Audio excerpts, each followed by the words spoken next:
Our next guest is someone that we're no stranger to, of course. She's at all of our meetings. She's a great friend of mine that we've built a relationship over the 10, 15 years that I've been in Washington, D.C. now. We're going to have Heidi Freschette come on to the screens there in a second. She's the Deputy Assistant Secretary for Native American Office of Native American Programs at HUD, and she's been a great ally and champion for us for a number of years. She serves as the Deputy Assistant Secretary within HUD's Office of Public and Indian Housing. In this capacity, she manages a budget of over $700 million with over 140 staff spread out in D.C. and across the regional offices across the country. The team supports the 574 federally recognized tribes, state-recognized tribes, Native Hawaiian programs to provide their low-income residents with decent, affordable housing, expand and improve in housing infrastructure, provide opportunities for low-income residents to become self-sufficient and develop thriving economies. Ms. Freschette, who is Menominee and Brothertown from Wisconsin, has over 20 years of experience in Native American law, policy, and legislative affairs. As many of you know, she worked on the Hill prior to going to HUD, where she worked on the HUD bill itself and the reauthorization back in the 2000s. So if you could give a warm welcome to Heidi Freschette, and we'll hear more comments from HUD. Is Heidi ready? Hello, everyone. Can you hear me? Yes, we can. Perfect. So I'll start off by saying hello. I want to echo first what Deputy Secretary Todman said by saying win-win, and thank you so much to Tony for your leadership and for inviting me here today, to Sammy Joe, Vice Chair, as well as the NAIHC Board, inviting me to this wonderful event. And I'd also like to acknowledge all the tribal leaders and tribal housing practitioners who are here today. I hope you all are staying safe and well, and just say win-win for your efforts each day to make your tribal communities stronger and more resilient, and for everything you do. I know it goes beyond that.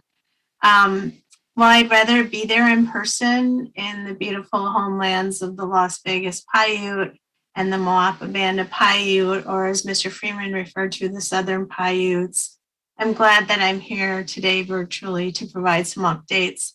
And I have to just say, the one time that attorneys get a shout out or an acknowledgement, I'm not in the room, and I'm really bummed about that because that doesn't happen often. So glad to be here virtually though.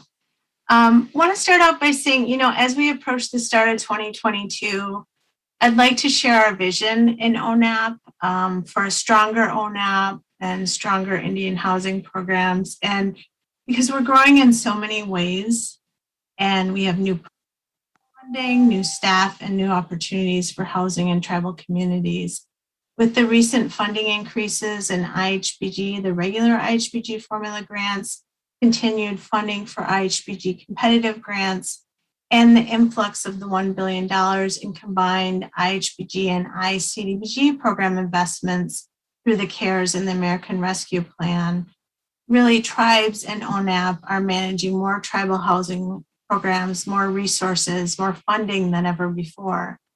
And with these new resources come new responsibilities, new tasks, new activities for grant administration. So I want you to know, to support the management of these new resources, HUD continues to seek ways to expand ONAP staffing resources and capacities to be there to support you.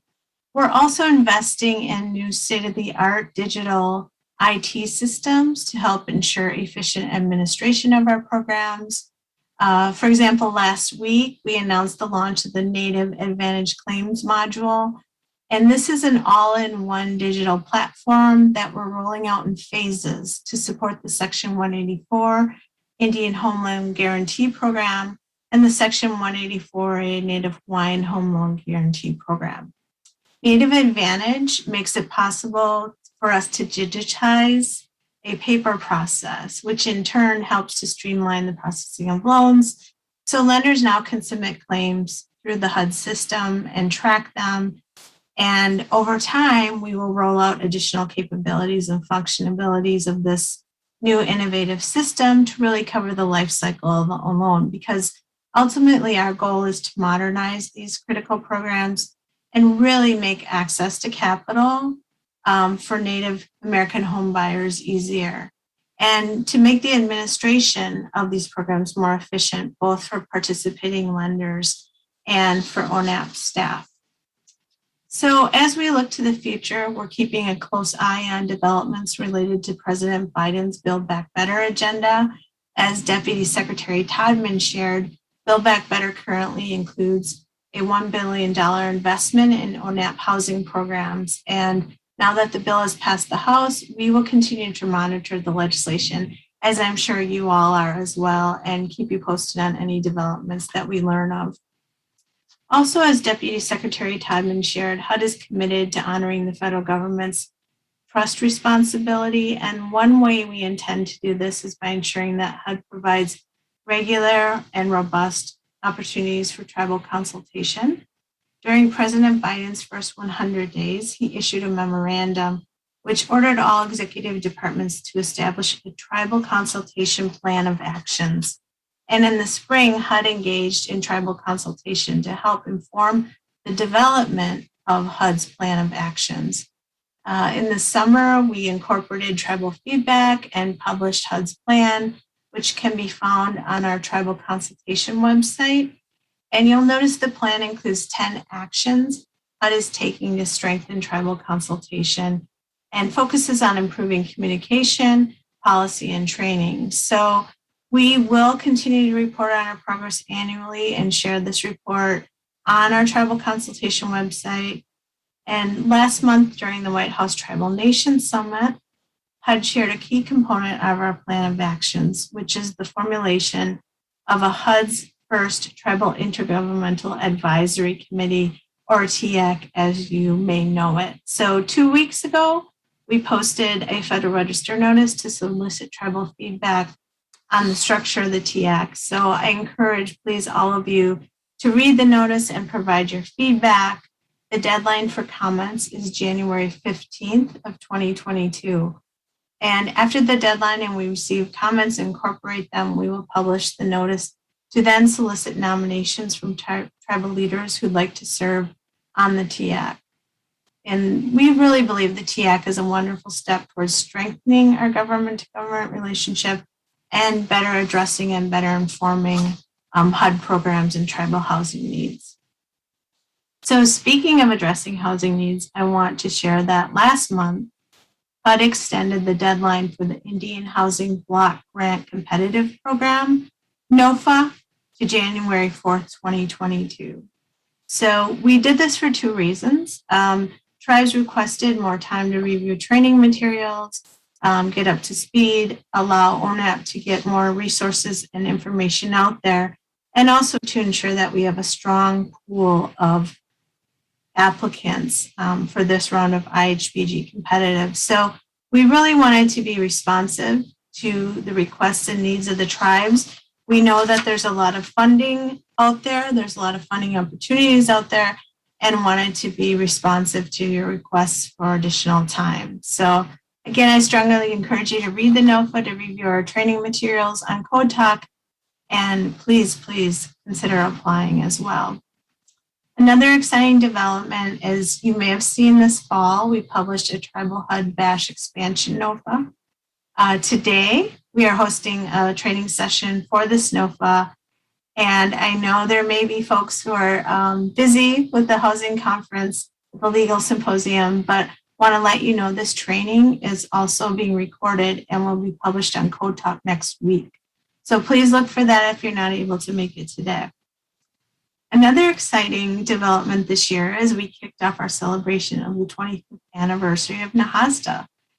For those of you who may have missed the event, we had a great event with speakers from Congress, from the administration, and really the part I enjoyed the most were folks who were there from the beginning of NAHASDA to provide their wisdom, knowledge, and insight on NAHASDA. So I've asked Tony to share the NAHASDA anniversary video today with you.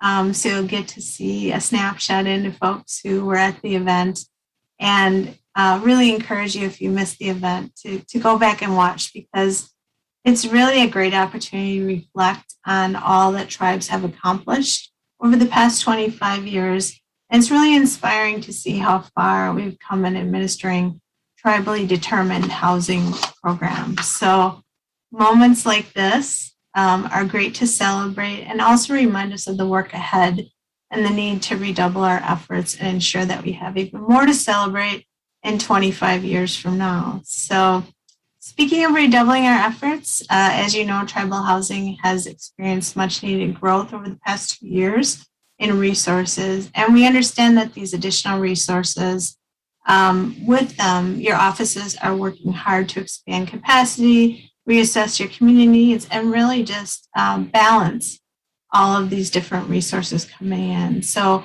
please know our team is dedicated to working alongside you all to be a resource of how to invest and implement these new resources.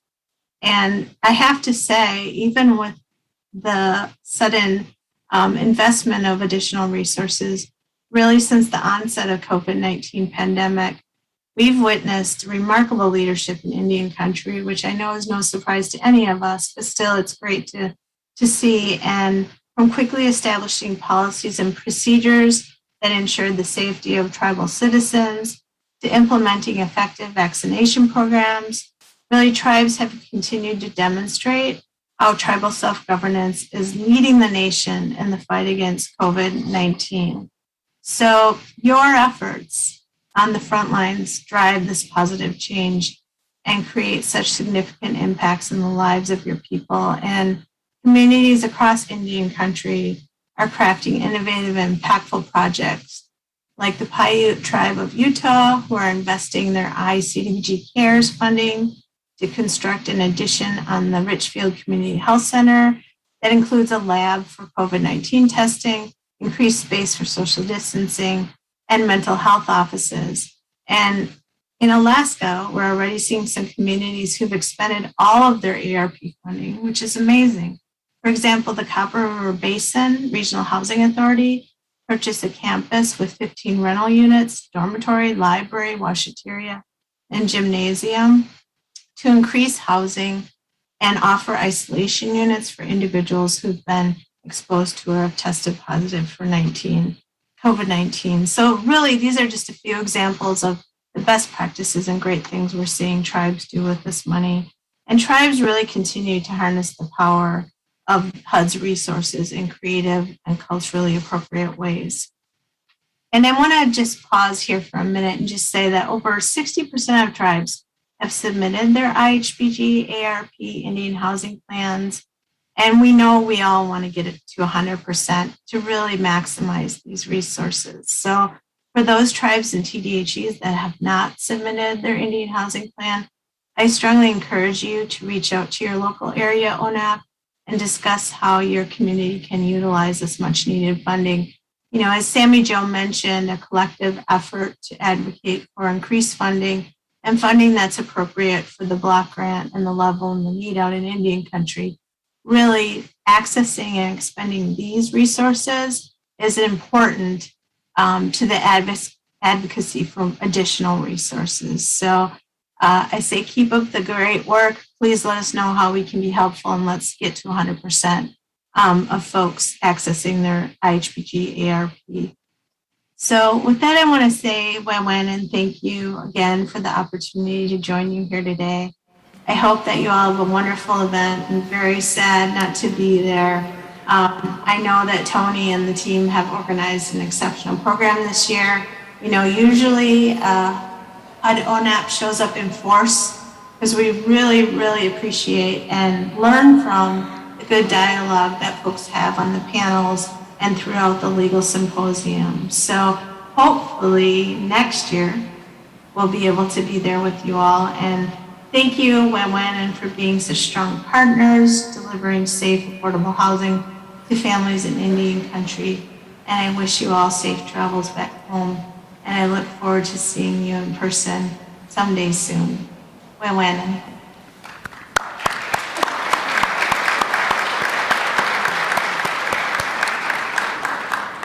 Well, thank you, Heidi. We certainly appreciate you taking time as well. People in the audience may realize I'm going to hold up the same gift bag, but we have a speaker gift for you as well. Yay! When we get back to Washington, D.C., we'll be sure to get that to you in your office, and as well as the Deputy Secretary. Certainly appreciate your work on tribal housing's behalf over the years, and particularly these last 2 years, very tough for everyone, of course, keeping these programs going, keeping assistance going out to families and individuals who need it. So certainly we know it's not an easy job for the folks in this room, on the ground, and as well for your office. So we certainly appreciate everyone working together and all the work and support you guys have done for us over the years. So thank you again, Heidi. Appreciate you coming in. Thank you, Tony.